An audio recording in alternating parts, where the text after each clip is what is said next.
Judieta nalobaki nakolela lisusu te Michel Lelisinga vraiment najiraki nakopolela. C'est pas Mindé Pemboula aux Arabes. Ta mère passe par là.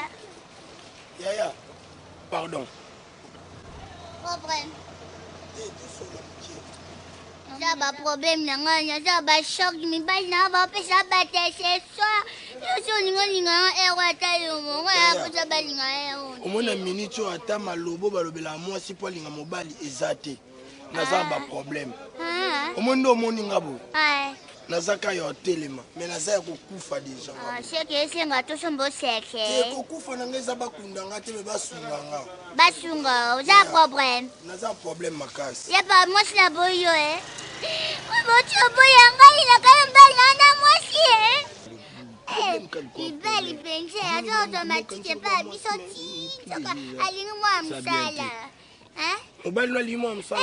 Mbanya ngazwa matite pa biso ka teshu to monete alingi mwa msala mwaza na lopango la pesa kendo za matite ya pa mibale desesio. Ya ngazala na ba Congo.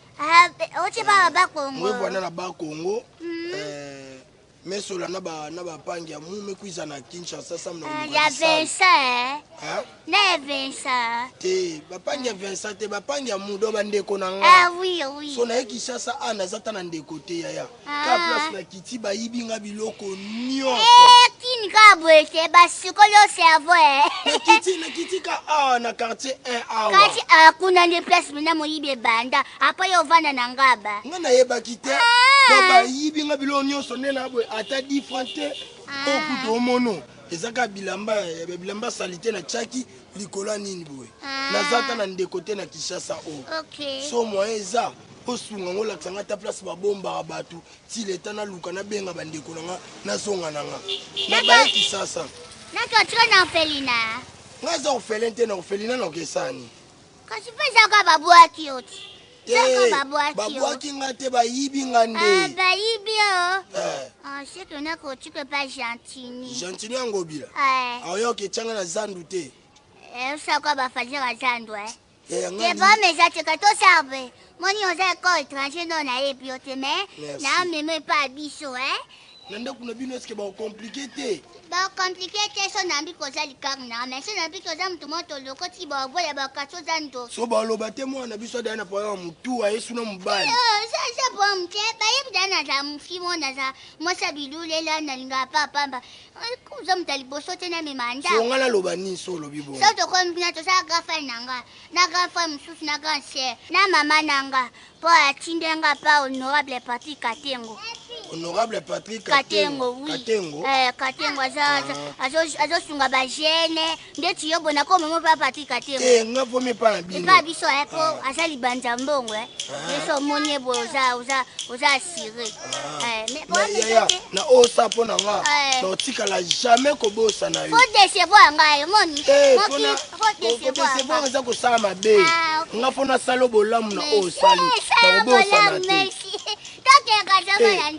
Nzamba mawa bayibi nga babwaki nga me tala asali ko kombela le na batu mususu mono ko ndiye mutu esala te me nzamba chaki lipamboli na kati batu konde normal batiki nga me mutu ba mono ndiye meningite ayambi nga batu banekisa nga ozapi na mbali basa boy ntamatike toza ba problème to banda to twana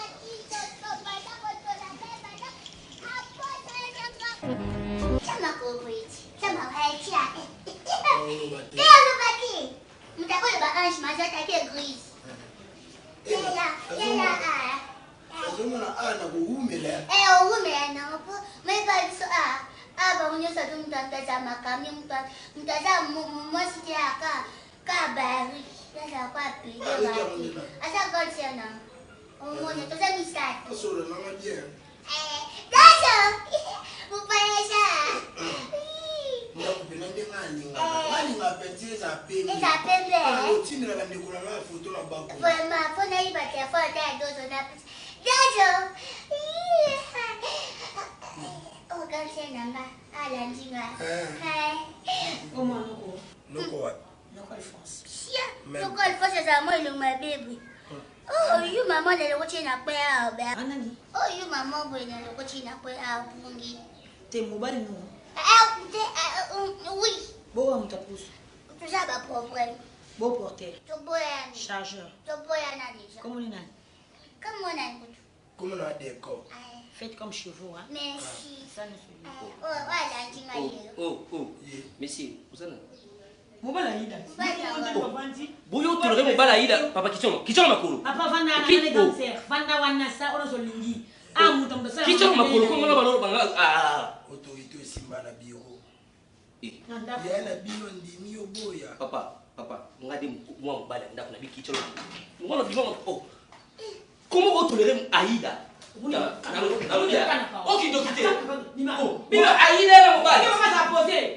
Yo so Aïda fils yo mon normal. Bon maman mobile ta maman si. Oui, non, c'est bien. Mais tao. Netani. Papa, yo me conseil ça. Non, mon ça normal mon tapoé. O so. Oh mon normal. 18 ans té. Au sur de Nechel awa. Oh, yo bien normal. Vous avez appelé parce que il y a mon mobile. Ala kisi ala si bien tena mobile. Kichoma makolo ndiye mpe mfune ça bien té. C'est le côté là. Mpone nani? Vous êtes le côté où de la funa puissante là. Tango a 17 ans. Okidoki. Donc yo mo ba problème ba mibali no ko gérer mutali so Aïda comme mobile. Le bona bocha kufa mama wapi? Bachango wapi? Ezanga na nzoto na ana 17 ans ko. Il est qui là? Mine. Te keba. Ta yela ba ta mabomo yeli ngati. Là vous allez qui là?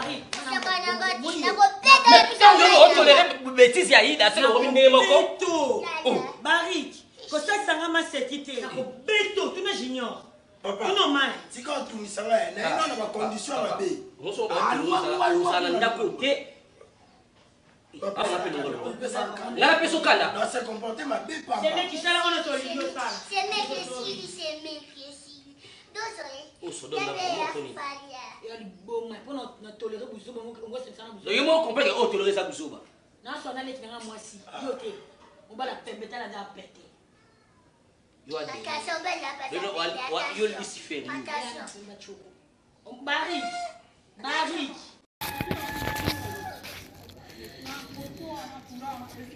Salut, j'espère que vous allez bien. En fait, c'est plus pour les diasporas. C'est donc qui veulent passer leur séjour ici à Kinshasa. Alors pour tous vos déplacements, il y a une voiture à louer qui est là, marque Hyundai. La voiture elle est confortable, donc climatisée et tout. Donc la voiture répond vraiment aux normes. Alors pour tout contact, veuillez contacter Bidor TV au numéro qui suit, plus 49 17 85 52 23 11. Donc je réponds pour une meilleure compréhension. Plus 49 17 85 52 23 11. Donc la voiture elle est là, marque Hyundai. Donc voilà. Donc ici nous sommes à Kinshasa. Donc pour tous les diasporas, pendant tous vos séjours à Kinshasa, voilà la voiture elle est là pour vos déplacements et tout. Donc partout où vous voulez y aller, la voiture elle est là. Donc vraiment, veuillez contacter Bidor TV et vous ne serez pas déçus. Merci et bye.